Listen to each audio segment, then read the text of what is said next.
Vamos respirando e vamos sentir toda essa espiritualidade amiga, sentir amar, Luiz, sentir todos esses espíritos que estudam conosco, para que possamos ter uma tarde de estudo de muita paz, de muito aprendizado e de muita alegria. Graças a Deus. Nós paramos em refeito mal-estar, que quase se instalou entre todos. Professor Cícero continuou sua explanação. E você já falou sobre isso, né? Já. Aí alguma coisa?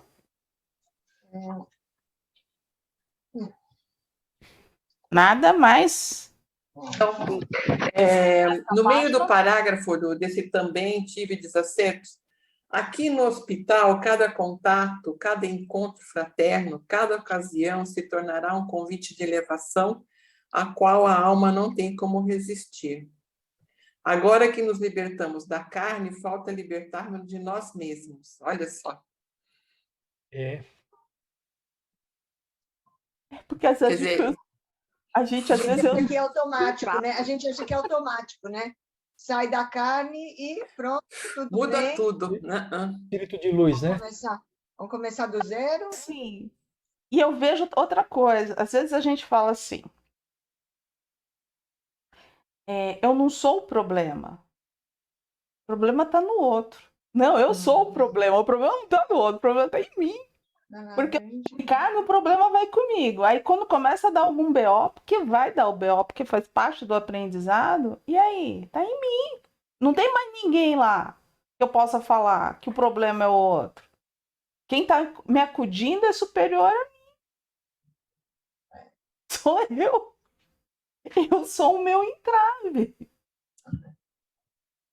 É interessante a gente ver esse... Como que é o nome do cidadão aí mesmo? O professor Cícero? Não, o Marcondes? Marcondes, né? Marcondes. Quantos de nós não vamos desencarnar e chegar lá, tirar do bolso a carteirinha? Eu trabalhava no Pingo de Luz. Por favor, me atendam aqui, né? Lá no Hospital Santa Cruz. Aí o Tenho preferência. Volta lá que você não aprendeu nada, meu filho. Você ficar fazendo o quê?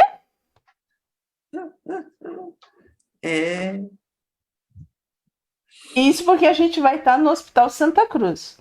Se o doutor Inácio estiver passeando por lá, fazendo um atendimento, ainda olha assim para mim e fala assim: vem aqui, meu filho. Toma vergonha na cara, meu filho. Vem cá, tenta aqui.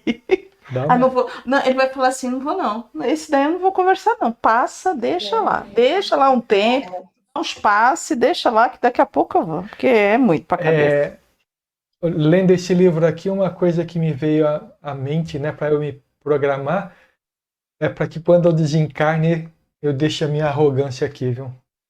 Porque às vezes a gente se sente o dono da bola, né? E a gente percebe cada vez mais que não é nem bola de gude. Não. E não temos nem bola. Não é ficar assim, pobre coitado, não, mas é verdade. Não é isso. Eu não sei, eu não quero dizer que eu me sinto um pobre coitado por tudo isso. Não, eu vejo o quanto que ainda preciso crescer, quanto preciso me despir desse sei lá, desse sentimento de saber ou de fazer, né? Bora? Alguma coisa a mais? Nessa página, no último parágrafo. Tá. Ele está congratulando, né, a Anita pelo comentário dela, mas o que ele acha que a gente precisa saber aqui a revelação deve ser poderosa ferramenta que os auxilia a mensurar os resultados de nossas escolhas e condutas para além das percepções sensoriais. Aí a gente lembra o quê? Que eu me reportei ao que está no Evangelho, desgraça. Que a verdadeira desgraça não é aquilo que acontece agora com a gente. Isso é triste, realmente, mas e sim as consequências das nossas atitudes. é que podem ser desgraçadas. Isso que está mais ou menos no Evangelho. Né? Então, agora é necessário tecer maiores considerações sobre seus efeitos em nossa intimidade. Quer dizer, que nós fazemos escolhas. Tem as consequências, né? E é isso que a gente precisa entender. Acho que foi isso que eu entendi, né?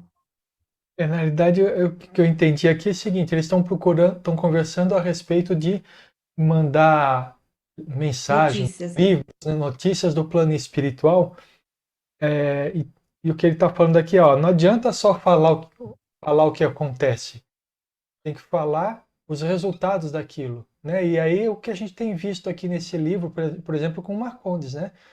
Que ficou à frente lá de um centro espírita por tanto tempo. 45. E chegou lá cheio da arrogância, né? Que eu estava comentando agora, como se ele soubesse tudo e tudo que todo mundo estava falando era balela, né?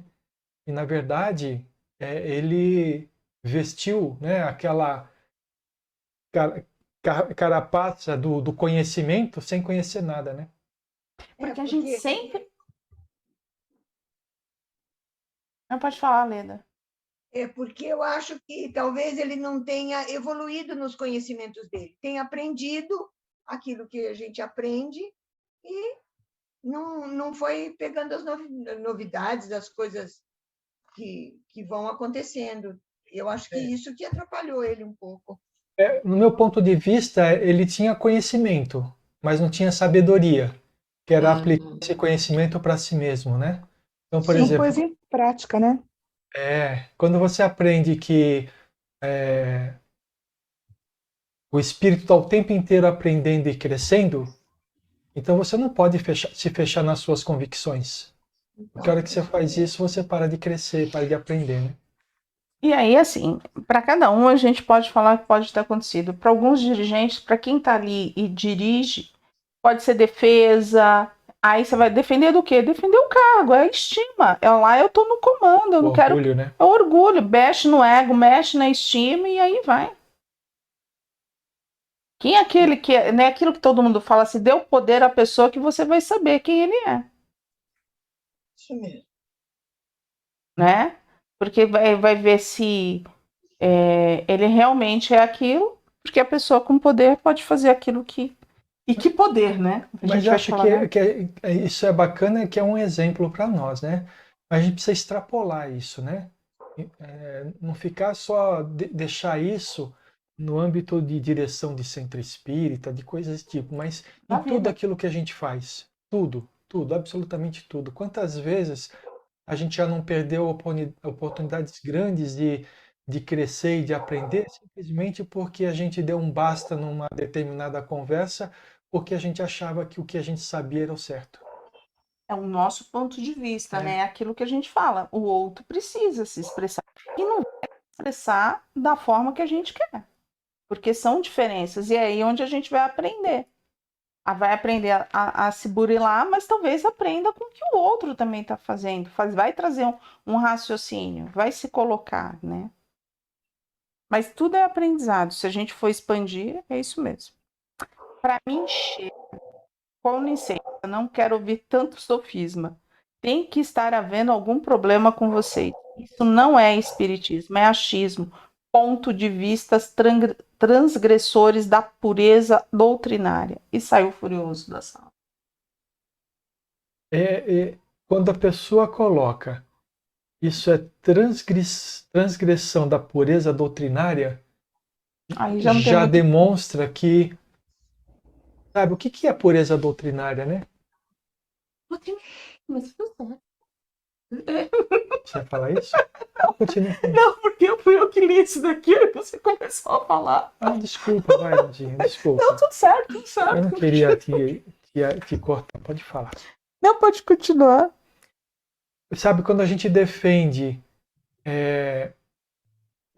pureza doutrinária, para mim soa como se fosse quando eu estava na Igreja Católica e eu perguntava as coisas sobre alguns temas e o pessoal, não, isso daí é um dogma, você não pode questionar isso.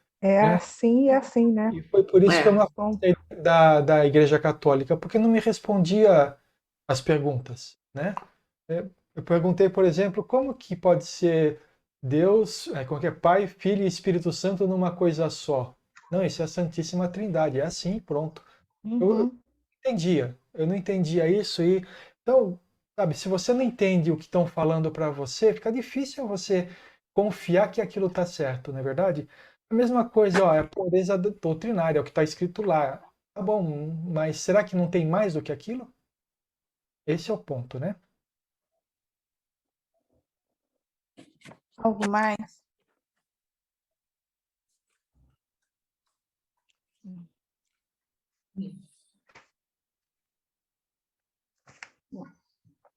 Capítulo 5 eu tenho. Nesse capítulo, nada mais de ninguém.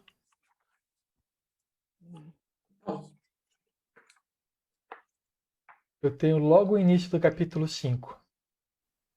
O orgulho vos induz a julgar-vos mais do que sois, a não suportardes uma comparação que vos possa rebaixar, a vos considerardes, ao contrário, tão acima dos vossos irmãos, quer em espírito, quer em posição social, e mesmo em vantagens pessoais, que o menor paralelo vos irrita e aborrece. Esse é o principal, né? A gente não quer estar por baixo, né? A gente, sabe, a gente, sei lá, se acha o rei da cocada preta, né? E de repente alguém faz um comparativo que te tira do topo, você fica aborrecido, né? Isso chama-se orgulho. O orgulho ruim. O orgulho ruim, né? Porque existe orgulho bom, né? Que a gente costuma chamar de satisfação, né?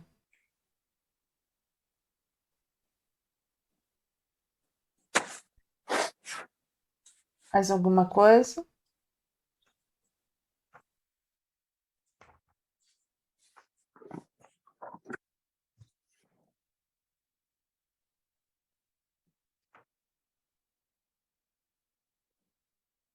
O que a gente pode tirar nesse capítulo?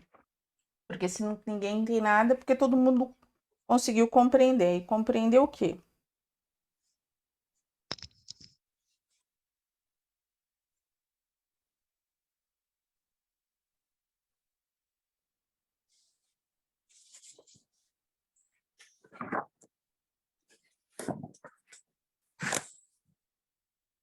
Eu vou falar, já que existem fila para falar, vou furar a fila aqui, tá bom?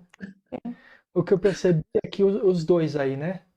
Eles vão para as entrevistas como se eles fossem expor tudo aquilo que eles são. Não, como assim? O Marcondes está É, indo. Marcondes, isso. Marcondes está indo. Marcondes. Mas a outra, O ela... Cícero, mas a gente está falando o Cícero que está conversando com ele. Isso. Ainda não Aqui... chegamos na Selena, não. Ah, não. Mas a Selena, ela fala aqui também nesse capítulo, né? Mas mais para cá. Ah, tá bom. A entrada no Marcondes. Então, ele ainda está buscando assumir o posto que ele julga de direito para ele depois de desencarnado.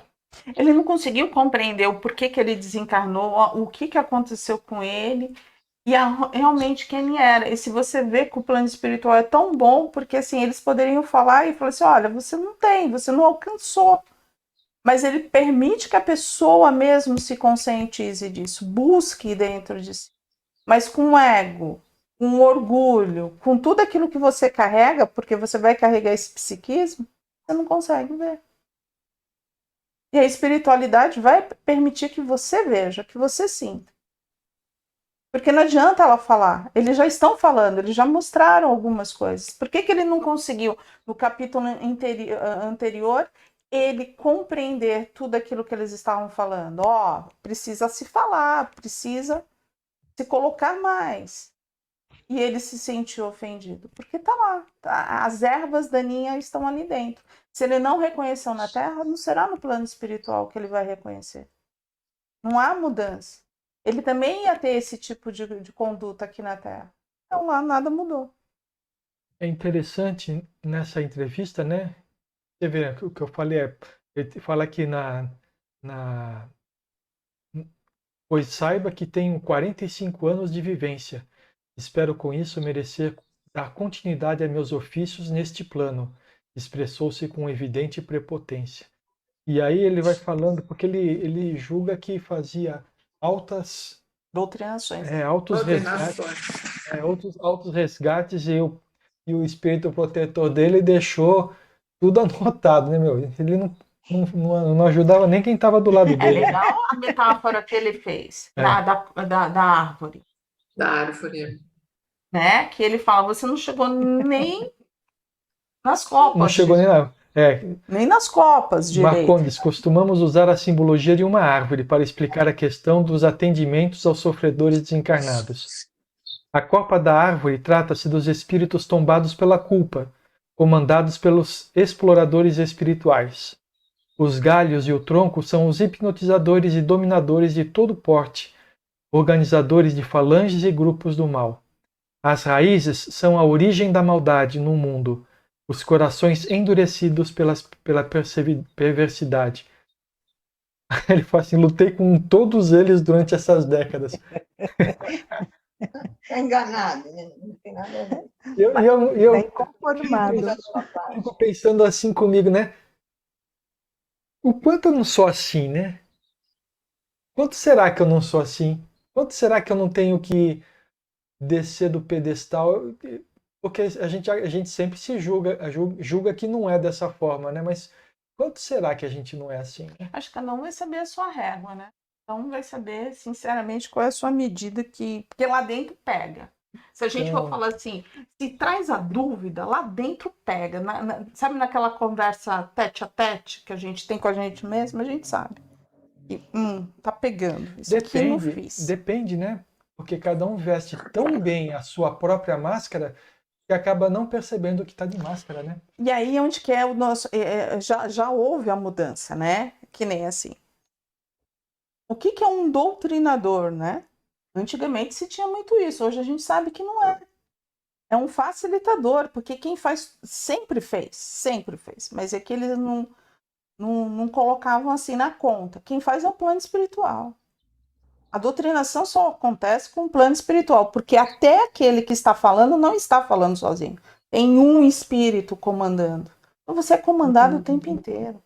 Os espíritos que estão ali, quem tá. Agora, aquele que se acha que é o melhor, que, nossa, olha, vai chegar, é o que tá errado. Mas você é comandado porque você se deixa comandar, né? Sim. Quer ver? Nossa, aquele doutrinador, aí chega outro, nossa, ele é o máximo. Né? Ele tá enchendo o ego de uma pessoa que já tem ego e não vai fazer nada de bom. Todo mundo como que é? Você mesmo fala, você fala muito isso. São cegos guiando os cegos. Guiando os cegos. Porque se é uma das coisas que a gente mais precisa é perder esse ego dentro do espiritismo. Né? Para trabalhar, para poder trabalhar, é perder o ego. Porque a gente sabe que a gente não trabalha sozinho. A espiritualidade está acima de nós, né? E que a gente somente é vamos dizer assim, um instrumento. Um instrumento só. E se tivermos feito burilamento, se tivermos aprendido, porque senão também não seremos um bom instrumento. Seremos instrumento daqueles que nos comandam, que pode ser as trevas. Então, para a gente ser um bom instrumento, a gente tem que ter elevação, a gente tem que ter burilamento e deixar esse ego lá fora. Porque se a gente carregar o ego, a gente tomba. Eu entendi porque eu falei de Selena. Porque é de outro capítulo. Então tá. Então tá. Porque eu falei, tu leu um capítulo que eu não li, mas tá tudo certo. Porque a Selena é no outro. Não, ela tá aqui. Não, logo após. Ela tá aqui. Né, que aqueles estão separados. O que eu lembrei é do capítulo que eles estão juntos na entrevista. Tá, porque ela tá aqui. Assim. Também. E aí, algo mais? Eu gostei quando ele ficou revoltado com o tutor dele, com a ficha dele. Me deixa ver essa ficha aqui. Quem é esse daí que nem veio me receber quando eu desencarnei? É o tutor. ri muito. A irmã, você está aqui também? Junto com o professor Cícero? Ah, Sim. Mas se mantém desencarnada. Ela não encarnou mais depois da época de Kardec. Na realidade, Ela era médium. É ela que está escrevendo o livro, né? O livro, né? Ela que está escrevendo. Tá. Porque no início quem começou a falar com o Marcondes foi o professor Cícero. Não, ela tá, mas estão nas salas, né? Tá na sala. Tá na sala. Ela tá junto, né? Porque eles comentam que o dirigente, não manifestou entusiasmo, saiu taciturno e sem despedir-se. Selena, que já aguardava lá fora, entrou sorridente. Olá, irmãs. Como vai, professor? Estavam os dois. Estava a irmã e o professor. E o professor. E aí entra a Selena, né? Na página 94, tem uma frase que eu fiquei implicada. Nem me fale em movimento, professor. Afastei deliberadamente nossa casa dos conflitos. Unificação. Que unificação da unificação? É que existe um trabalho. Me perdi também. Penúltimo parágrafo do fim da página. Ela já saiu da página 54, o dela tá no livro. Então ela tá lá na página, aqui ela tá na página 55. No final da 55. 55. Na realidade, existe um movimento de união das vertentes espíritas. Então, a aliança junto com a federação, com a USE, com o setor, não sei o que lá. Setor 3. Setor 3. E existe um trabalho para isso, né? E ela coloca muita falsidade e pouca utilidade. Porque para você se unir, você tem que fazer reuniões, você tem que colocar os seus objetivos, você tem que estar ali. Vai ter que abrir mão de algumas coisas. Vai ter que abrir mão de algumas coisas, do jeito que você acha que você tem que comandar teu centro, né? Porque a Selena, se a gente for ver, ela tinha, né, o centro ali, né? Ela comandava. E foi quando a aliança separou da... A aliança da federação... quando a gente entende muito bem isso... Não é. Aqui não. Aqui eu acredito que ele depois. Aqui é depois, tá? Porque agora existe um movimento de unificação novamente, né? Porque agora eles lutam para unificar. O livro que explica mais a separação da federação e o surgimento da aliança são os dragões. Porque ali os dragões eles explicam direitinho. E um tombou. E quem tombou foi a federação. Eles conseguiram, aí teve foi quando Edgar Armon sai e vem para a fundação. A dissidência da pessoa da federação. O tombar é a separação, né? Separação, Teve todos os problemas. Não é que a federação acabou, não. Acabou, fez alguma coisa errada. Não, continuou o caminho dela como ela vinha fazendo, né? Aquilo que ela acreditava foi... já foi interferência, mas foi interferência dos dragões. A federação ganhava um movimento bem forte, aí precisava, aí teve todo a celeuma aí houve a fundação da Aliança Espírita. Como que depois houve a fundação do terceiro setor, da USE e assim por diante. Cada hora que tem algum problema, se funda um outro pedacinho ali para que a gente continue trabalhando.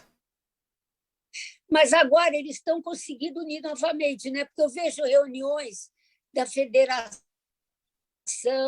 a aliança, todos juntos.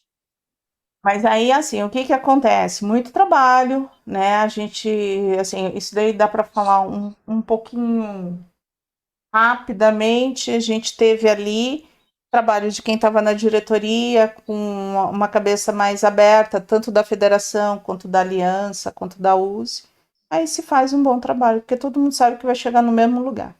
Não existe não existe diferença. Existe trabalho a ser feito. e quando se tem a boa vontade. Então a gente acredita nisso. Quando a gente estava ali também trabalhando, a gente via que as coisas estavam começando a andar, não é verdade? Agora sim, para a gente encerrar esse capítulo 5, alguma coisa a mais? Não. Não. Aí vocês veem assim, ontem fiquei muito chateada com aquela reunião. Como disse, tenho aversão a esses espíritas topetudos. Eu li isso. Se a gente estivesse estudando psicanálise aqui, um pouco de psicologia, a gente diria que isso não é espelho,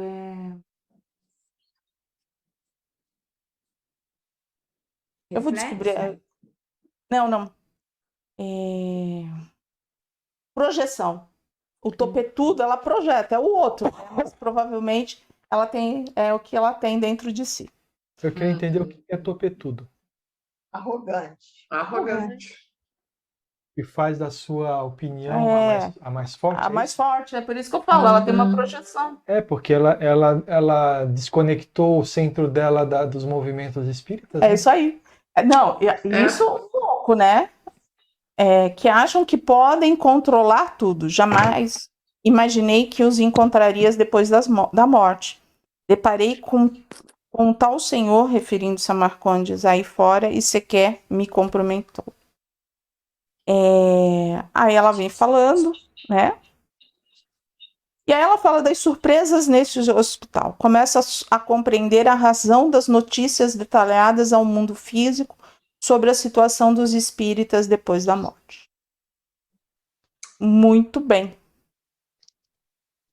Aí, assim, eu não vou falar, porque todo mundo já deve ter visto, né? Que o problema da Selena não é só esse. Não, ainda não. Não vai dar spoiler. É porque eu acho que o outro problema é muito mais sério. Uhum. Ela ter... Aí onde que eu falo, ó, grava, esse espírita topetudo, que nem ela fazia, que eu esqueci de novo a palavra. Projeção. Uma projeção.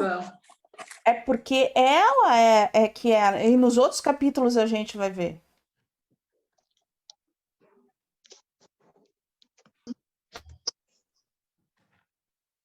Ninguém nem perguntou. Por que a gente vai ver? O que a gente vai ver nos outros capítulos? Ver nos outros capítulos. Eu fico pensando, com essa arrogância toda que ela tem, ela está lá num patamar muito bom. No umbral sendo socorrida. Isso que a gente não pode esquecer. Ela está no umbral. Ela não está num patamar, ela está no umbral porque sendo socorrida. Se tivesse num patamar mais elevado, eles não estavam passando por entrevista e tudo isso daqui, eles estariam já trabalhando, entendeu? É que a gente também não compreende como que é esse umbral, né? Todo mundo acha que no umbral a gente vai para um umbral grosso, vai ficar lá nos vales. Umbral não, mais ela levezinho, esse umbral mais leve, né? Não?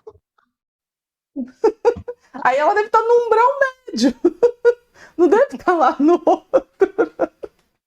É que a gente sempre quer uma coisa bem drástica, né? Eu acho que ela está tão bem. Tá de boa, né? Você vê a misericórdia como é boa? Tá mandando, tá dando ordem. Mas então, como que você ensina uma pessoa? Leda, se eu chegar para você e falar assim, olha, Leda, é assim, assim, assado, você vai aprender? Você vai precisar parar para quê? Para entender, compreender e principalmente se achar. Essa é a beleza do plano espiritual. Eles deixam você se achar, mas se encontrar em quem você é. Então, até ali, o Marcondes quer os 45 anos dele lá, que ele quer trabalhar. Ela também tá. Cruzou com a moça, nem cumprimentou, não se dignou a nem dizer olá. Não. Mas se você está num dia que você está atormentado, você vai dar bom dia, boa tarde? Não é assim na Terra? Não dá? Tem gente que passa, que levanta e fala, dá licença. Passa batido, porque hoje contigo eu não quero nem... respirar. Não é assim que a gente se sente? Por que no plano espiritual vai ser diferente? É tudo igual. A gente carrega o psiquismo que a gente tem. Aqui a gente não está. Se a gente olhar para dentro de nós, o que nós fazemos aqui não é coisa diferente do que a gente vai fazer no plano espiritual. Se a gente perde a paciência aqui, a gente vai perder a paciência lá também. Porque eles começaram tudo lindinho, maravilhoso. Na hora que a coisa vai desenrolando, tudo é um processo mesmo. A gente também é lindinho e maravilhoso se ninguém pisar no nosso carro. Nós somos uns amores. Fazemos até coraçãozinho. Mas pisa no carro. Tem razão, tá certo. Uhum.